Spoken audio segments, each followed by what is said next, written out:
السلام علیکم عزیز طلباء، آج میں اس سبق میں آپ کو آپ کی درسی کتاب میں دیے گئے مشقی سوالات کو کس طرح آپ کو حل کرنا ہے، نکات کس طرح لکھنے ہیں، کس طرح جواب بالکل صحیح ہوگا، آپ کو وہ بتلانا چاہتی ہوں۔ تو پیارے بچوں، یہ تاریخ کا پہلا سبق ہے۔ سبق کا نام ہے ہندوستان میں یورپی اقوام کی آمد۔ تو پیارے بچوں، آپ دیکھیں گے کہ ہم سوالات کس طرح حل کرنے ہیں۔ آپ اگر چاہو تو اسکرین شاٹ لے کر اپنی کلاس ورک کی کاپیوں میں جوابات لکھ سکتے ہو۔ پہلا سوال ہے، درج ذیل خالی جگہوں کو مناسب الفاظ سے پر کیجیے۔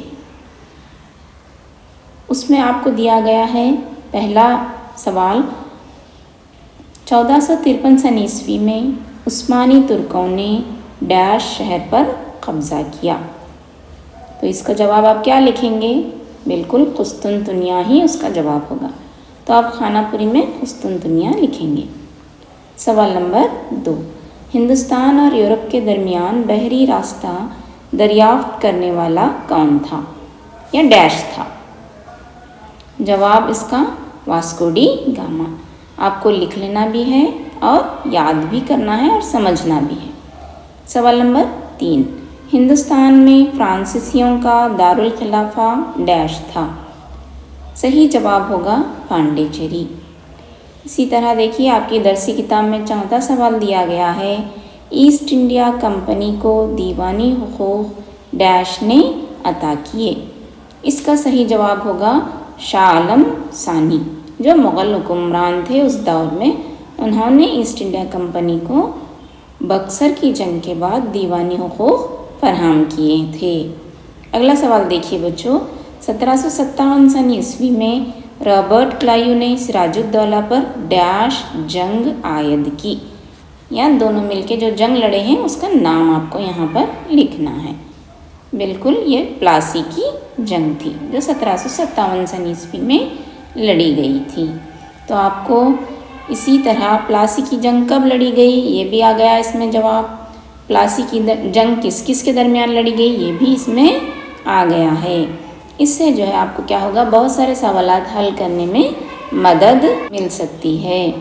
اگلا سوال دیکھیے، بنگال میں 2 عملی حکومت کو جاری کرنے والا کون تھا؟ تو اس کا جواب ہے Robert Clive. Robert Clive East India company کا پہلا گورنر جنرل تھا جس نے بنگال میں 2 عملی حکومت جاری کی۔ یہ ہو گیا خانہ پوری۔ اب ہم آگے دیکھتے ہیں مشقی سوالات۔ آپ کو رومن 2 سوال دیا گیا ہے، درج ذیل سوالات کو گروہوں میں بحث کرتے ہوئے جواب دیجیے۔ تو اس میں پہلا سوال آپ کے لیے ہے، عہد وسطیٰ میں ہندوستان اور یورپ کے درمیان کس طرح تجارت ہوتی تھی؟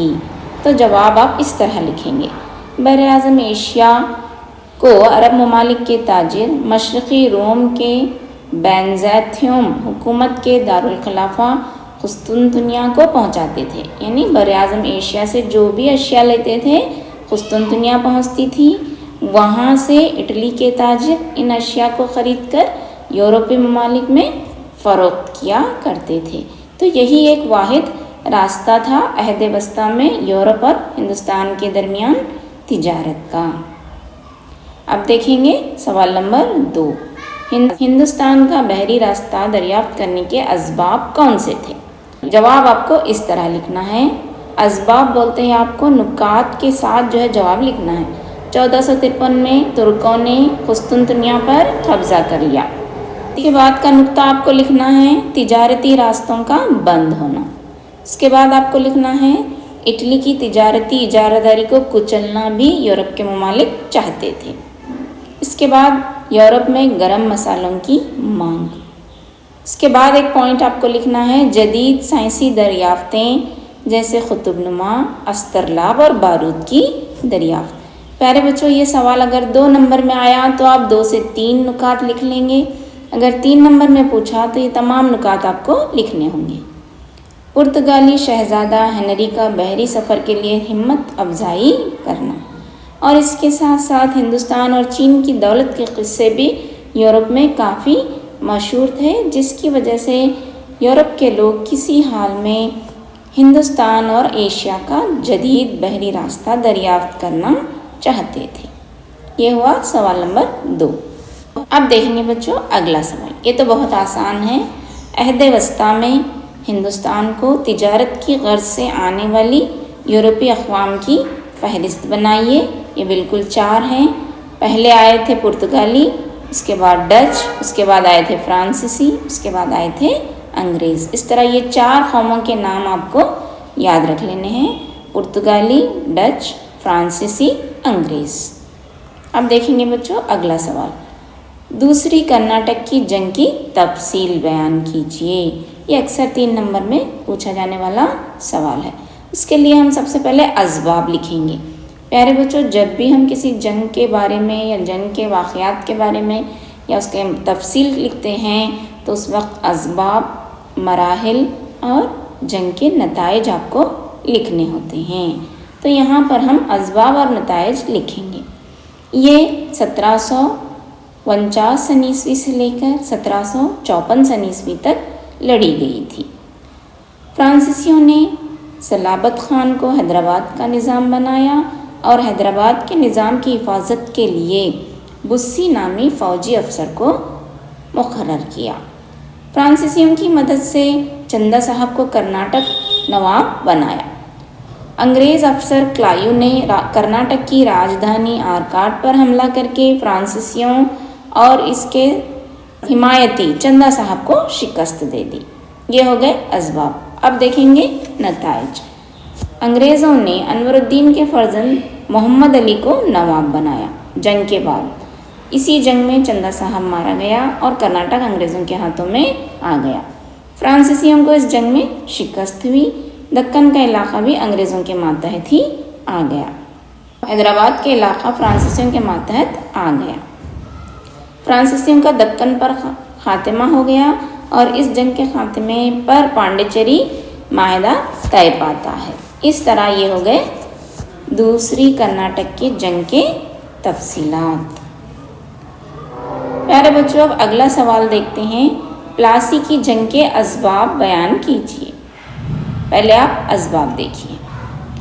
दस्तक का गलत इस्तेमाल। दस्तक नामी एक बादशाह का फरमान होता था जो मुग़ल बादशाह अंग्रेज़ों को दे रखे थे। ये एक फरमान होता था जिसके तहत यूरोपीय ममालिक के लोगों को यहाँ पर तिजारत करने की आज़ादी थी। दूसरा पॉइंट आप लिखेंगे, अंग्रेज़ों ने नवाब की इजाज़त के बग़ैर किले की मरम्मत शुरू कर दी। कौन सा किला?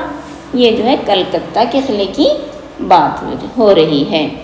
इसके अलावा एक सबब बना था प्लासी के जंग का, वो है सियाकोटी अलमिया।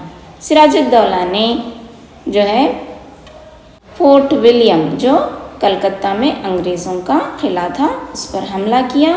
हमला करके अंग्रेज़ सिपाहियों को जो है कैद कर लिया। एक छोटी से जो है कमरे में उन्हें बंद कर दिया, जिसकी वजह से कई जो है फ़ौजी दम घुटने से मारे गए थे। इस अलमिये को, इस हादसे को सियाकोटी अलमिया कहते हैं। ये हो गया असबाब। अब देखेंगे नताइज। 1757 सन ईस्वी में रॉबर्ट क्लाइव और सिराजुद्दौला के दरमियान ये जंग लड़ी गई थी। बिल्कुल। फिर उसके बाद इस जंग में सिराजुद्दौला जो बंगाल के नवाब थे वो मारे जाते हैं। बंगाल का नवाब बनाया जाता है सिराजुद्दौला के वज़ीर मीर जाफ़र को बंगाल का नवाब मुक़र्रर करते हैं। मीर जाफ़र ने अंग्रेज़ों को 24 परगना की ज़मींदारी का हक़ दे दिया। 24 परगना यानी 24 ज़िले जो है अंग्रेज़ों के हवाले कर देते हैं। इसके अलावा इसके साथ साथ मीर जाफ़र क्या करते हैं, ईस्ट इंडिया कंपनी को 17 करोड़ 70 लाख रुपये जंग का हर्जाना या ताउन जंग अदा करते हैं।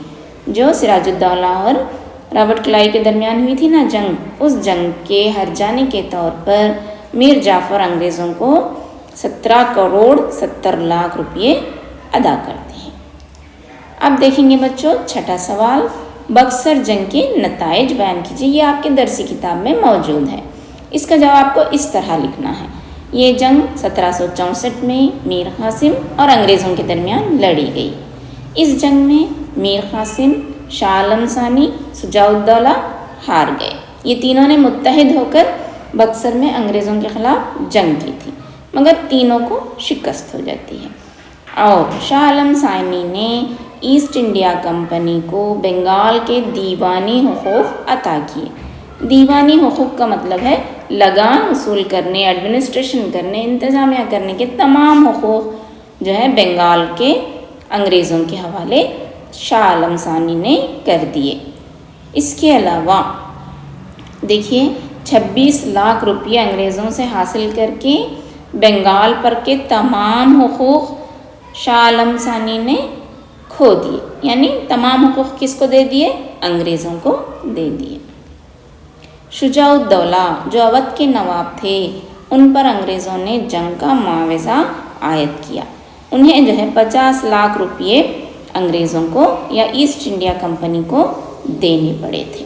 ये नताइज हैं जंग के। मीर जाफ़र की मौत हो जाने से इसके बेटे को वजीफ़ा देकर बंगाल के मुकम्मल इंतज़ाम को कंपनी ने अपने हवाले कर लिया, ईस्ट इंडिया कंपनी ने।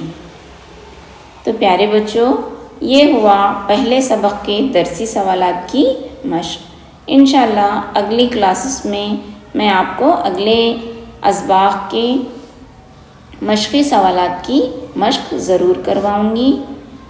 प्यारे बच्चों, हमें अपनी दुआओं में हमेशा याद रखिएगा। अल्लाह हाफ़िज़। शुक्रिया।